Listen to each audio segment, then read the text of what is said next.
continuando con el programa, tengo en estos momentos una interesante entrevista con Eduardo Morón. Eduardo Morón es presidente de la Asociación Peruana de Empresas de Seguros, APSEG, y con él vamos a analizar algo que sigue siendo noticia.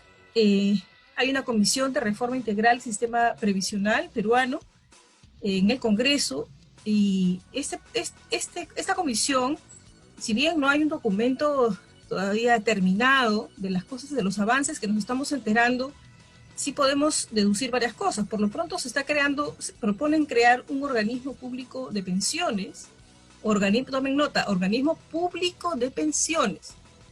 Este ente va a decidir en qué invertir el fondo de pensiones, van a subastar el fondo de los peruanos, fondo privado de pensiones, y no solamente las AFP, sino dicen que abren la competencia. Pero vamos a preguntarle sobre la propuesta en sí a Eduardo Morón, y luego evaluaremos si hay riesgos o no de que esto será exitoso, conveniente para el país. Se lo vamos a preguntar. ¿Cómo está, señor Morón? Bienvenido, buenos días. Florinda, qué gusto, ¿cómo estás? Muy bien, empecemos por esta propuesta que se va conociendo de a poquitos. Bien. Sí, eso yo te diría que es lo más curioso, ¿no? Porque en realidad justo hoy día la Comisión de Reforma ha aprobado darse 60 días más, ¿no? Y entendería que en realidad no han terminado el trabajo, ¿no? Todavía, digamos, hay una suerte de lineamientos muy generales, ¿no? Donde entran tipos diferentes de reforma. Y yo te diría que lamentablemente no conocemos el informe de la comisión. Eso entendería que con este nuevo plazo se conocerá a fin de año, ¿no? Pero yo te diría que hay elementos de consenso muy claros en los que creo que todo el mundo, todos los especialistas de todos los colores, de todos los lados, estamos de acuerdo. Y otros elementos en los cuales hay mucha preocupación. O sea, empecemos por el lado positivo, si quieres. Sí, o sea, por favor. Primero, el tema de que el sistema debe ser integrado, no fragmentado, que es lo que hoy día tenemos. Perfecto. La segunda cosa, que hay que buscar dar pensiones para todos. Perfecto. Que el sistema tiene que ser financieramente sostenible. Perfecto. Todo eso, nadie está en desacuerdo. Los dos elementos de desacuerdo que han surgido, digamos, son, uno, que había una queja muy grande de que el sistema no era todo lo solidario que se quería que fuera. ¿Okay? El problema es cómo agregas esa solidaridad al sistema. En realidad, tú tienes varios elementos que agregan solidaridad al sistema. El más importante es la existencia de una pensión no contributiva. A la gente de extrema pobreza, tú le das una pensión de por vida. Eso es nuestro programa Pensión 65, siendo súper solidario con esas personas. Todos los peruanos les estamos pagando pensión a todas esas personas. Con nuestros impuestos, ¿no es cierto? Con nuestros impuestos. Súper importante el punto que haces. Segunda propuesta que se está añadiendo es el hecho de replicar lo que hoy día hay en la ONP, e incluso se está pensando replicar lo que el propio Ministerio de Economía había propuesto al Congreso ahora en relación a la discusión con ONP. Uno es que todos tengamos una garantía de pensión mínima siempre y cuando la gente haga un esfuerzo mínimo, ¿no? O sea, yo hago 240 meses de aporte a lo largo de mi vida laboral y el Estado me dice, bueno, si usted completó eso, no importando cuál haya sido la rentabilidad lograda, sino simplemente usted completó 240 meses de aporte, yo te garantizo que tu pensión de por vida va a ser 500 soles y tú vas a tener atención de salud de por vida. ¿Ok? Y ese otro elemento que se estaba agregando, que estaba en el proyecto de ley del Ejecutivo con respecto a la ONP, era agregar este tema de qué pasaba con las personas que no llegaban a los 20 años de aporte. Es la idea de agregar lo que se llaman pensiones proporcionales, ¿no? Para aquellas personas que, digamos, no llegaron a 20, pero llegaron a 15 o llegaron a 10, yo le doy algo de esa pensión. ¿Ok? Con lo cual, todo eso también está financiado por los impuestos y es otro elemento de solidaridad muy potente para garantizar justamente que la mayoría de los peruanos tenga pensión. ¿Y ese ¿Okay? punto lo ha recogido esta comisión o todavía no se sabe si eso lo va a recoger? La comisión le agrega una cosa que a mi juicio es un error, ¿no? Y que es un punto que lo va a hacer tremendamente antipopular esta reforma, que es el hecho de agregar al fondo individual, es decir, al esfuerzo individual de ahorro, lo que ellos le llaman un fondo colectivo o de riesgo colectivo. ¿Okay? En sencillo es, si tú aportas 100 soles de tu remuneración, yo te voy a decir que 50 van a ir a tu cuenta individual como hasta ahora, pero los otros 50 ya no van a ir a una cuenta individual, van a ir a una cuenta de todo. ¿Okay? Y yo ¿Y de ese todo a quién le va a tocar? ¿Y de esa cuenta a quién le van a dar? El problema es que de esa cuenta de todos, yo le voy a dar a todos lo mismo. ¿Okay? Independientemente de si pusiste mucho, poco o nada. ¿Okay? Pero eso es entonces expropiación del fondo de pensión. Es un impuesto a la planilla. Eso es un impuesto a la planilla, ¿no? Entonces, y esa parte, digamos, es algo que a mí me preocupa mucho porque, primero, yo siento que no hace falta, ¿okay? En realidad, basta con cambiarle los incentivos a la gente de decirles, oye, si tú haces este número de aportes mínimo, tú tienes este derecho a esta pensión, cierta. ¿Okay? No es lo que hoy día tenemos en los que somos afiliados a las AFPs, en las cuales yo, la verdad, un trabajador que recién empieza, no sabe qué cosa va a sacar cuando se jubile, no sabe.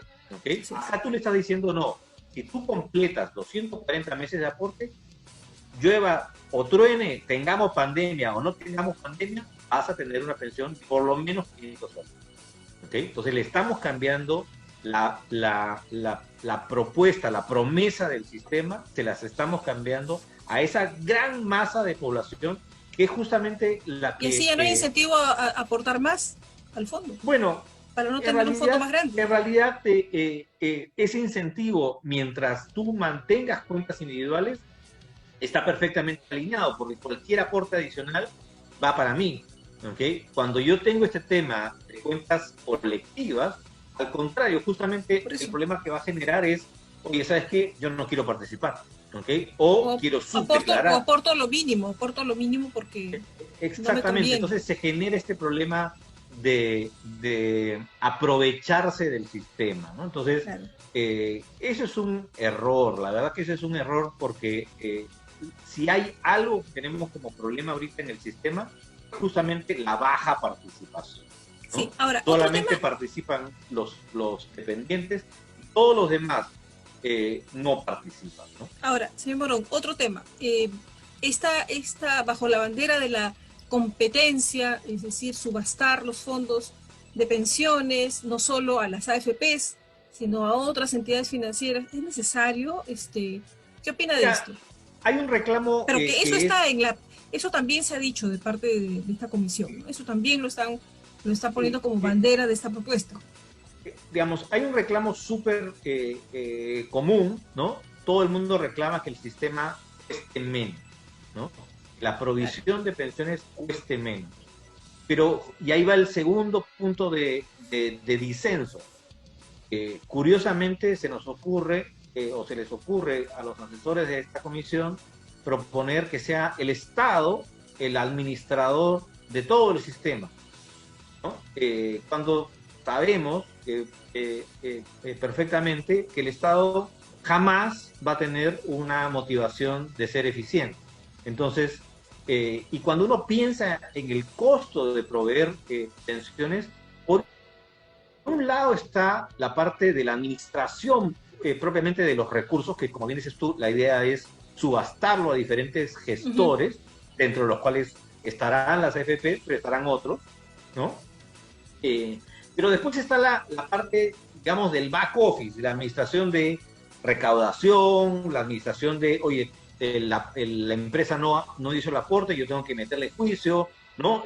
Avisarle informarle a los clientes Sí. de sus aportes, toda la parte administrativa. Y eso, que es lo grueso, lo más caro, eso se está quedando en manos de esta oficina de la OPP que están creando, ¿no? Entonces, Ujú. eso, la verdad que yo no termino de entender porque, por un lado, el Estado nunca va a ser eficiente, no le va a interesar ser eficiente. Y Hay segunda muestras, cosa, hay buenos ejemplos de un Estado eficiente, administró el IPS, por ejemplo, bien los recursos. ¿Qué otro ejemplo si, tenemos si uno de que hayan hecho mira, bien las cosas? si uno mira localmente, ¿no? ¿Cómo se llama? La única isla de eficiencia estatal es el Banco Central. El Banco Central tiene un régimen súper diferente al resto del Estado. Tiene autonomía constitucional. Esta OPP no va a tener autonomía constitucional. Entonces, en realidad, todo su directorio va a ser escogido el PCM de turno, ¿no? Entonces, yo puedo poner ahí a quien quiera. Hay un riesgo adicional que es bien importante que se entienda, Clorinda, por todos, ¿no? Eh, tú lo que quieres no solamente es que te cueste poco, sino que las pensiones crezcan mucho, que se rentabilice mucho el fondo. Ujú. Y si yo tengo ahora esta entidad que va a ser la que le va a decir a estos gestores privados, tú puedes invertir en estas cosas, ¿ok? Esa autoridad pública jamás va a querer cargar con la culpa de una rentabilidad negativa. Ujú. ¿Okay? Sí. Ahora, lo acabamos de tener este año un episodio de rentabilidad tremendamente negativa, que ya se recuperó. Pero acuérdate el comienzo de la pandemia. El fondo se vino abajo, 20%. Ujú. ¿Qué cosas salieron en todos los periódicos? ¿Qué cosas dijeron todos los congresistas? Las AFP son unas inútiles, fíjate cómo han perdido plata. Bueno, eso no se lo van a decir ahora a los administradores privados, se lo van a decir a Al ente quien público. dio el mandato de administración, que es Porque además va a esta decir, oficina. como usted bien dice, bien señala, en qué invertir, ¿no es cierto? Ellos son los que van a dar el mandato. Ellos son los que tienen que decir, usted puede invertir afuera, adentro, bonos, en acciones, Eso. en capital privado o no, Ujú. en derivados o no. Ellos son los que nos van a decir. Entonces, Ujú. ellos van a cargar esas culpas. ¿Qué es lo que van a hacer? Van a hacer lo que ha ocurrido en situaciones parecidas en otros países. Van a terminar invirtiendo todo en bonos soberanos. ¿Okay? Ahora, ¿qué Entonces, otro con una riesgo? pensión mucho menor para la gente. Ese es el verdadero riesgo que nos corremos con esa administración Es pública. decir, justamente iba a ese tema. ¿Qué otros riesgos percibe que podría traer hacer la reforma de esta manera? Como están pensando. O sea, uno, cero eficiencia. Dos, pensiones más bajas. Tres, digamos, la captura política de esta institución. Pensemos que el tamaño del fondo hoy día es más o menos 20% del PBI, ¿no? Eso es un montón de plata. Esa oficina va a ser totalmente definida por la presidencia del Consejo de Ministros. ¿Por qué no la voy a llenar de gente? ¿Por qué Tengo no una voy a...? pregunta. Tengo una pregunta que le escribieron al correo. Es, con esta posibilidad de que vaya de una parte de mi fondo a cubrir a todos, ¿están confiscando mi fondo? Es decir, ¿habría un piso de inconstitucionalidad de esa norma? ¿Es un peligro de esta manera? La presidenta de la comisión ha sido clara en decir que toda la reforma es para los que vienen, no para los que ya están, ¿no? Ujú. Porque sería totalmente inconstitucional confiscar los fondos existentes. Sí. Sin embargo, el hecho de que te obliguen a aportar a este fondo colectivo funciona, como te digo, como un impuesto a la planilla, ¿no? Claro. Y es un impuesto que básicamente no me da nada a cambio. Así es. Entonces, en realidad, ella misma decía que los fondos van a seguir siendo de los aportantes. Sí, los fondos que no te han hecho, ¿cómo se llama?, compartir con otros.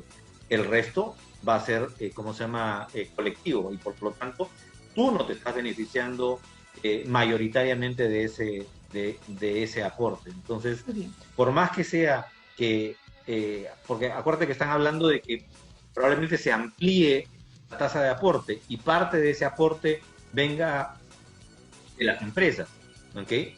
Igual, ese aporte que debió ir a tu cuenta individual va a terminar yendo a favorecer la pensión de otro, ¿no? Entonces, eso es un error. Esos dos errores son errores que van a hacer muy impopular la reforma, ¿no? O sea, hay que pensar que la reforma ya de por sí tiene varias cosas complicadas de popularidad. La primera, y eso salió muy evidente en nuestra presentación ante la comisión, que los congresistas están creyendo que se pueden repartir pensiones de 1.000, 1.500, ¿no? Eso no es imposible. Financieramente, imposible. La pensión mínima va a seguir siendo 500 soles. El fisco no tiene de dónde dar más. Segundo, vas a dar pensiones y por lo tanto tengo que de alguna manera desarmar 95.5, ¿no? Entonces ya no va a haber que yo acumulo y te doy toda la plata de un golpe. Voy a darte pensión. Claro. Súper impopular, ¿ok? Y tercero, este elemento de meternos en el bolsillo de la persona. Entonces, para cerrar esta entrevista, porque se nos acaba el tiempo, señor Morón, con el ánimo de invitarlo nuevamente, por favor. Entonces, ¿qué cambios sí se requieren? Dos al menos, o uno, el que quiera comentar, que sí debería hacerse para que esta reforma, sé que hay muchas cosas más que cambiar, pero las primordiales, las sustanciales. El hecho de tener una entidad centralizadora, un back office común, es crítico para más competencia. ¿Okay? Pero esa entidad centralizadora no tiene por qué ser enteramente estatal. Esa entidad centralizadora tranquilamente podría ser público-privada. ¿Okay? Eso va a permitir justamente atender uno de los grandes problemas que hoy día existen, que es falta de eficiencia y falta de competencia. ¿Okay? Entonces, esos dos reclamos se pueden atender con una entidad centralizadora que sea público-privada para evitar ese riesgo político, para evitar esa falta de incentivo hacia la eficiencia. Eso es crítico. Y tercero, es la integración de todos los sistemas, ¿no? O sea, pensión 65, UNP, todo eso se tiene que integrar en una sola provisión. No estamos tan lejos, pero creo que hay que ser un poquito menos ideológico y pensar en lo que realmente queremos sacar de esta reforma. Y de los impactos, ¿no? Y del impacto que puede traer, los impactos que puede traer todo esto, ¿no? Que no se puede olvidar algo que es elemental en economía, los incentivos, ¿no? Los incentivos que tiene la burocracia, los incentivos que tienen los trabajadores, los incentivos que tienen las empresas para generar un sistema que efectivamente dé pensiones para todos al precio correcto y con, ¿cómo se llama?, para toda la población, ¿no? Muy bien, señor Morón. Muchísimas gracias por sus comentarios, por su análisis y estaremos conversando nuevamente. Muchísimas gracias. Con mucho gusto, Lorena. Estuvimos con Eduardo Morón, presidente de la Asociación Peruana de Empresas de Seguros APESEC. Hacemos una pausa, amigos, y volvemos con más en el programa.